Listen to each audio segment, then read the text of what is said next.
231 ቀን ሆኖናል በእግዚአብሔር ጸጋ የበረታን መስከረም 1 ዘፍጥረት 1 ብለን ጀምረን እስከ ጳጉሜ 5 ራዕይ 22 ድረስ የእግዚአብሔርን ቃል እያነበብንና እያጠናን እየተጓዝን ነው። ዛሬ የምናነበው ደግሞ ትንቢተ ኤርምያስ ከምዕራፍ 4 እስከ 6 ድረስ ያለውን ነው። አብረን እናንብብ። በጌታ በኢየሱስ ስም አነባለሁ። ትንቢተ ኤርምያስ ምዕራፍ 4 እስራኤል ሆይ ብትመለስ ወደ እኔ ተመለስ ይላል እግዚአብሔር። ርኩሰትህንም ከፊቴ ብታስወግድ ባትናወጥም ሕያው እግዚአብሔርን ብለህም በእውነትና በቅንነት በጽድቅም ብትምል አሕዛብ በእርሱ ይባረካሉ፣ በእርሱም ይመካሉ። እግዚአብሔር ለይሁዳና ለኢየሩሳሌም ሰዎች እንዲህ ይላልና ጥጋቱን እርሻ እረሱ፣ በእሾህም ላይ አትዝሩ። እናንተም የይሁዳ ሰዎች በኢየሩሳሌምም የምትኖሩ ሆይ ስለ ስራችሁ ክፋት ቁጣዬ እንደ እሳት እንዳይወጣ የሚያጠፋውም ሳይኖር እንዳያቃጥል ለእግዚአብሔር ተገረዙ፣ የልባችሁን ሸለፈት አስወግዱ። በይሁዳ ዘንድ ተናገሩ፣ በኢየሩሳሌምም ላይ አውሩና በአገሪቱ ላይ መለከትን ንፉ በሉ። ጮኻችሁም ሁላችሁ ተሰብሰቡ፣ ወደ ተመሸጉትም ከተሞች እንግባ በሉ። ከሰሜን ክፉ ነገርን ጽኑ ጥፋትን አመጣለሁና ወደ ጽዮን ዓላማን አንሱ፣ ሽሹ፣ አትዘግዩ። አንበሳ ከጭፍቅ ዱር ወጥቷል፣ አሕዛብን የሚዘርፍ ተነስቷል። ምድርሽን ባድማ ያደርግ ዘንድ ከስፍራው ወጥቷል። ከተሞችሽም ሰው የሌለባቸው ፍርስራሾች ይሆናሉ። የእግዚአብሔር ጽኑ ቁጣ ከኛ ዘንድ አልተመለሰምና ማቅ ልበሱ፣ አልቅሱም፣ ዋይም በሉ። በዚያም ቀን ይላል እግዚአብሔር የንጉሱና የመኳንንቱ ልብ ይጠፋል፣ ካህናቱም ይደነቃሉ፣ ነቢያቱም ይደነግጣሉ። እኔም ጌታ እግዚአብሔር ሆይ ወዮ፣ አንተ ሰይፍ እስከ ነፍስ ድረስ በደረሰ ጊዜ ሰላም ይሆኑላችኋል ብለህ ይህን ሕዝብና ኢየሩሳሌምን እጅግ አታለልክ አልኩ። በዚያን ጊዜ ለዚህ ሕዝብና ለኢየሩሳሌም ለማበጠር ወይም ለማጥራት ሳይሆን የሚያቃጥል ነፋስ በምድረ በዳ ካሉ ከወናዎች ኮረብቶች ወደ ወገኔ ሴት ልጅ ይመጣል። ስለ እኔ ጽኑ የሆነ ነፋስ ከእነዚህ ይመጣል ይባላል። አሁንም እኔ ደግሞ ፍርዴን በእነርሱ ላይ እናገራለሁ። እነሆ እንደ ደመና ይወጣል፣ ሰረገሎቹም እንዳውሎ ነፋስ፣ ፈረሶቹም ከንስር ይልቅ ፈጣኖች ናቸው። ጠፍተዋልና ወዮልን። ኢየሩሳሌም ሆይ ትድኚ ዘንድ ልብሽን ከክፉ ነገር እጠቢ። ክፉ ሀሳብ የሚኖርብሽ እስከ መቼ ድረስ ነው? የተናጋሪ ድምፅ ከዳን ዘንድ ይናገራልና ከኤፍሬምም ኮረብቶች መከራን ያወራልና። ለአሕዛብ አሰሙና እነሆ ጠባቂዎች ከሩቅ አገር ይመጣሉ፣ በይሁዳም ከተሞች ላይ ይጮሃሉ ብላችሁ በኢየሩሳሌም ላይ አውሩ። በእኔ ላይ አመፀኛ ሆናለችና በዙሪያዋ ከበው እንደ እርሻ ጠባቂዎች ሆነውባታል ይላል እግዚአብሔር። መንገድሽና ስራሽ ይህን አድርጎብሻል። ይህ ክፋትሽ መራር ነው፣ ወደ ልብሽም ደርሷል። አንጀቴ አንጀቴ፣ ልቤም በጣም ታሟል፣ በውስጥ ልቤም ታውኮብኛል። ነፍሴ ሆይ የመለከትን ድምፅና የሰልፍን ውካታ ሰምተሻልና ዝም ል ዘንድ አልችልም። መከራ በመከራ ላይ ተጠርቷል፣ ምድርም ሁሉ ተበዝብዛለችና። በድንገትም ድንኳኔ በቅጽበት ዓይንም መጋረጃዎቼ ጠፉ። ዓላማውን የምመለከት የመለከቱንስ ድምፅ የምሰማ እስከ መቼ ነው?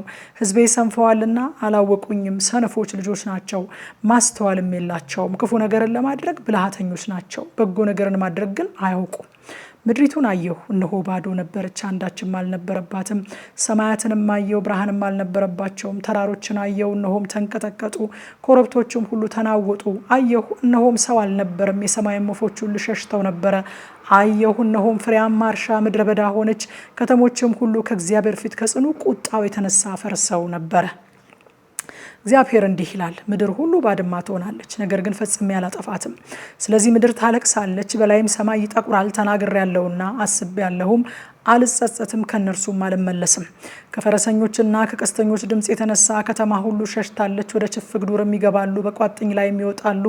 ከተማ ሁሉ ተለቃለች፣ የሚቀመጥባትም ሰው የለም። አንቺም የተበዘበዝሽ ሆይ ምን ታደርጊያለሽ? ቀይ በለበስሽ ጊዜ፣ በወርቅ አምባርሽም ባጌጥሽ ጊዜ፣ ዓይንሽንም በኩል በተኳልሽ ጊዜ በከንቱ ታጌጫለሽ። ውሽሞችሽ አቃለሉሽ፣ ነፍስሽን ይሿታል። እንደምታመጥ የበኩሯንም እንደምትወልድ ሴት ድምፅ ሰምቻለሁና። የጽዮን ሴት ልጅ ድምፅ በድካም ይሰላል፣ እጆቿንም ትዘረጋለችና። ተገድለው ከሞቱት የተነሳ ነፍሴ ዝላለችና ወዮልኝ አለች። ትንቢተ ኤርምያስ ምዕራፍ 5 በኢየሩሳሌም መንገድ እየተመላለሳችሁ ሩጡ፣ ተመልከቱም፣ እወቁም፣ በአደባባዩም ፈልጉ። ፍርድን የሚያደርገውን እውነትን የሚሻውን ሰው ታገኙ እንደሆነ ይቅር እላታለሁ። እነርሱም ሕያው እግዚአብሔርን ቢሉ የሚምሉት በሐሰት ነው። አቤቱ ዓይንህ እውነትን የምትመለከት አይደለችምን? አንተ ቀስፈሃቸዋል፣ ነገር ግን አላዘኑም። ቀጥቅጠሃቸውማል፣ ነገር ግን ተግሳጽን እምቢ አሉ። ፊታቸውንም ከድንጋይ ይልቅ አጠንክረዋል፣ ይመለሱ ዘንድ እምቢ አሉ። እኔም የእግዚአብሔርን መንገድና የአምላካቸውን ሕግ አላወቁምና እነዚህ በእውነት ድሆችና ሰነፎች ናቸው። ወደ ታላላቆቹ ይሄዳለሁ፣ እናገራቸውም አለው፣ የእግዚአብሔርን መንገድና የአምላካቸውን ሕግ ያውቃሉና አልኩ።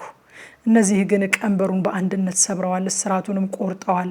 ስለዚህ ኃጢአታቸው በዝቷልና የክዳታቸውን ብዛት ጸንቷልና፣ ስለዚህ አንበሳ ከዱር ወጥቶ ይሰብራቸዋል፣ የበረሃም ተኩላ ያጠፋቸዋል። ነብርም በከተሞቻቸው ላይ ይተጋል፣ ከዚያም የሚወጣ ሁሉ ይነጠቃል።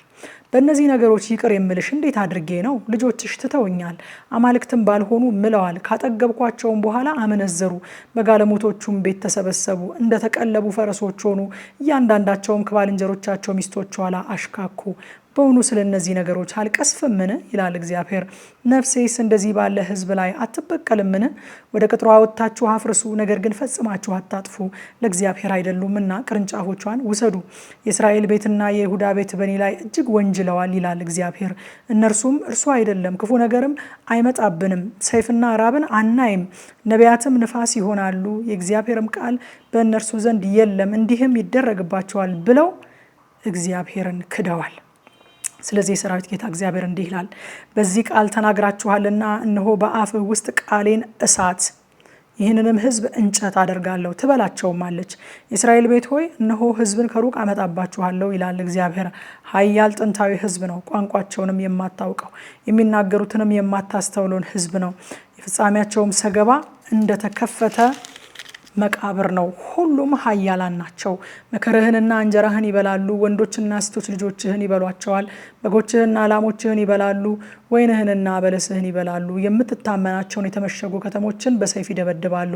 ነገር ግን በዚያን ዘመን ይላል እግዚአብሔር ፈጽሜ አላጠፋችሁም። እንዲህ ይሆናል፣ እናንተ አምላካችን እግዚአብሔር ይህን ነገር ሁሉ ስለምን አደረገብን ብትሉ አንተ እንደተዋችሁኝ በሀገራችሁም ሌሎች አማልክት እንዳመለካችሁ እንዲሁ ለእናንተ ባልሆነ ነገር ለሌሎች ሰዎች ትገዛላችሁ ትላቸዋለህ። ይህን በያዕቆብ ቤት አውሩ፣ በይሁዳም አሰሙ። እናንተ ሰነፎች፣ ልበቢሶች፣ ዓይን እያላችሁ የማታዩ ጆሮ እያላችሁ የማትሰሙ ሕዝብ ሆይ ይህንን ስሙ። በውኑ እኔን አትፈሩምን? ከፊቴ ሳትደነግጡምን? ይላል እግዚአብሔር። እንዳያልፍ አሸዋን በዘላለም ትእዛዝ ለባህር ዳርቻ አድርጌያለሁ።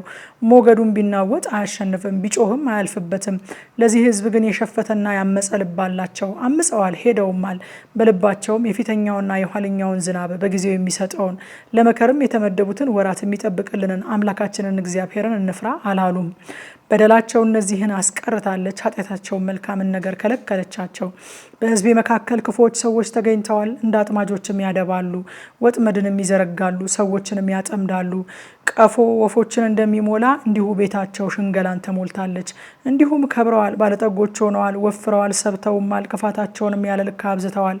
የድሃ አደጎች ነገር መልካም እንዲሆን አልተሟገቱላቸውም፣ የችግረኞችንም ፍርድ አልፈረዱላቸውም። በውኑ ስለ እነዚህ ነገሮች አልቀስፍምን? ይላል እግዚአብሔር። ነፍሴስ እንደዚህ ባለ ሕዝብ ላይ አትበቀልምን?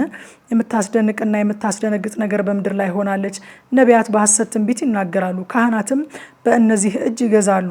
ሕዝቤም እንዲህ ያለውን ነገር ይወዳሉ። በፍጻሜውስ ምን ታደርጋላችሁ? ትንቢተ ኤርምያስ ምዕራፍ 6 እናንተ የብንያም ልጆች ክፉ ነገር ታላቅም ጥፋት ከሰሜን ይጎበኛልና ከኢየሩሳሌም ውስጥ ሽሹ። በቴቁሄ መለከቱን ንፉ። በቤት ሀካሪም ላይ ምልክትን አንሱ። የተዋበችውና የተሰባቀለችውን የጽዮንን ልጅ አጎሳቁላለሁ። እረኞችና መንጎቻቸው ወደ እርሷ ይመጣሉ፣ በዙሪያዋም ድንኳኖቻቸውን ይተክሉባታል። እያንዳንዱም በስፍራው መንጋውን ያሰማራል። በእርሷም ላይ ሰልፍ አዘጋጁ። ተነሱ፣ በቀትርም እንውጣ። ቀኑ መሽቷልና የማታውም ጥላ ረዝሟልና ወዮልን። ተነሱ፣ በሌሊትም እንውጣ፣ አዳራሾቿንም እናፍርስ። የሰራዊት ጌታ እግዚአብሔር እንዲህ ይላልና ዛፎቿን ቁረጡ፣ በኢየሩሳሌም ላይ አፈርን ደልድሉ። ይህቺ ከተማ የምትቀሰፍ ናት፣ መካከሏ ሁሉ ግፍ ብቻ ነው። በጉድጓድ ውሃ እንደሚፈልቅ እንዲሁ ክፋቷ በእርሷ ዘንድ ይፈልቃል። ግፍና ቅሚያ በእርሷ ዘንድ ይሰማል፣ ደዌና ቁስልም ሁል ጊዜ በፊቴ አለ። ኢየሩሳሌም ሆይ ነፍሴ ከአንቺ እንዳትለይ፣ አንቺም ባድማና ወና እንዳላደርግሽ ተግሳጽን ተቀበይ። እግዚአብሔር እንዲህ ይላል፣ ሰው ወይኑን እንደሚቃርም እንዲሁ ከእስራኤል የቀሩትን ፈጽመው ይቃርሟቸዋል። እጅህንም እንደ ለቃሚ ወደ እንቅብ ዘርጋ። ይሰሙኝስ ዘንድ ለማን እናገራለሁ? ለማንስ አስጠነቅቃለሁ? እነሆ ጆሮአቸው ያልተገረዘች ናት፣ ለመስማትም አይችሉም። እነሆ የእግዚአብሔር ቃል ለስድብ ሆኖባቸዋል፣ ደስም አያሰኛቸውም። ስለዚህ በእግዚአብሔር ቁጣ ተሞልቻለሁ፣ ከመታገስ ደክሜያለሁ። በሜዳ በሕፃናት ላይ በጎልማሶችም ጉባኤ ላይ በአንድነት አፍስሰው ባል ከሚስቱ ጋር ሽማግሌውም ከጎበዙ ጋር ይያያዛልና እጄን በምድር በሚኖሩ ላይ እዘረጋለሁና ቤቶቻቸውም እርሻዎቻቸውም ሴቶቻቸውም በአንድነት ለሌሎች ይሆናሉ ይላል እግዚአብሔር። ከታናሹ ጀምሮ እስከ ታላቁ ድረስ ሁሉ ስስትን ያስባሉና ከነቢዩም ጀምሮ እስከ ካህኑ ድረስ ሁሉ በተንኮል ያደርጋሉና የሕዝቤንም ስብራት በጥቂት ይፈውሳሉ። ሰላም ሳይሆን ሰላም ሰላም ይላሉ። ርኩስን ነገር ስለሰሩ አፍረዋልን? ምንም አላፈሩም፣ እፍረትንም አላወቁም። ስለዚህ ከሚወድቁ ጋር ይወድቃሉ፣ በጎበኘኋቸው ጊዜ ይዋረዳሉ ይላል እግዚአብሔር።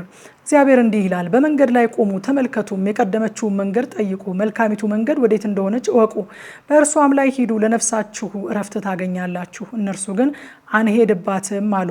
እኔም የመለከቱን ድምፅ አድምጡ ብዬ ጠባቆችን ሾምኩባችሁ፣ እነርሱ ግን አናደምጥም አሉ። አሕዛብ ሆይ ስለዚህ ስሙ፣ ማህበር ሆይ እነዚያ የሚያገኛቸውን ወቁ። ምድር ሆይ ስሚ፣ እነሆ ቃሌን ስላልሰሙ ሕጌን ስለጣሉ በዚህ ሕዝብ ላይ የሀሳባቸውን ፍሬ ክፉ ነገር አመጣባቸዋለሁ። ስለምንስ ከሳባ ዕጣንን ከሩቅም ሀገር ቀረፋን ታቀርቡልኛላችሁ? የሚቃጠለውን መስዋዕታችሁን አልቀበለውም፣ ሌላ መስዋዕታችሁም ደስ አያሰኘኝም። ስለዚህ እግዚአብሔር እንዲህ ይላል፣ እነሆ ከዚህ ሕዝብ ፊት እንቅፋቶችን አደርጋለሁ። አባቶችና ልጆች በአንድነት ይሰናከሉባቸዋል፣ ጎረቤትና ባልንጀራም ይጠፋሉ። እግዚአብሔር እንዲህ ይላል፣ እነሆ ሕዝብ ከሰሜን ሀገር ይመጣል፣ ታላቅ ሕዝብም ከምድር ዳርቻ ይነሳል። ቀስትና ጦርን ይይዛሉ፣ ጨካኞች ናቸው፣ ምሕረትም አያደርጉም። ድምፃቸው እንደ ባህር ይተማል፣ በፈረሶቻቸው ላይ ይቀመጣሉ። የጽዮን ሴት ልጅ ሆይ ለሰልፍ እንደተዘጋጀ ሰው እያንዳንዳቸው በአንቺ ላይ ተሰለፉ። ወሬውን ሰምተናል፣ እጃችን ደክማለች። ምጥ ወላድን ሴት እንደሚይዛት ጭንቀት ይዞናል። የጠላት ሰይፍና ድንጋጤ ከበዋችኋልና ወደ ሜዳ አትውጡ፣ በመንገድም ላይ አትሂዱ። የሕዝቤ ልጅ ሆይ ማቅ ልበሺ፣ በአመድም ውስጥ ተንከባለይ። አጥፊ በላያችን በድንገት ይመጣብናልና ለአንድያ ልጅ እንደሚደረግ ልቅሶ መራራ ልቅሶ አልቅሺ። መንገዳቸውን እንድታውቅና እንድትፈትን በሕዝቤ መካከል ፈታኝ አድርጌሃለሁ። እነርሱ ሁሉ እጅግ አመፀኞች ናቸው፣ በጠማማነት ይሄዳሉ። ናስና ብረት ናቸው፣ ሁሉ ርኩሰትን ያደርጋሉ። ወናፉ አናፋ፣ እርሳሱን በእሳት ቀለጠ፣ አንጥረኛውን መልሶ በከንቱ ያቀልጠዋል። ኃጢአተኞች አልተወገዱም፣ እግዚአብሔር ጥሏቸዋልና የተጣለ ብር ብለው ይጠሯቸዋል ይላል። ከምሽቱ 3 ሰዓት በኢትዮጵያ ሰዓት አቆጣጠር ሁልጊዜ እንደምናደርገው የእግዚአብሔርን ቃል በጥልቀት በቲክቶክ እና በቴሌግራም ቻናላችን በቀጥታ ስርጭት እናጠናለን። ኑና አብረን እናጥና። ሻሎም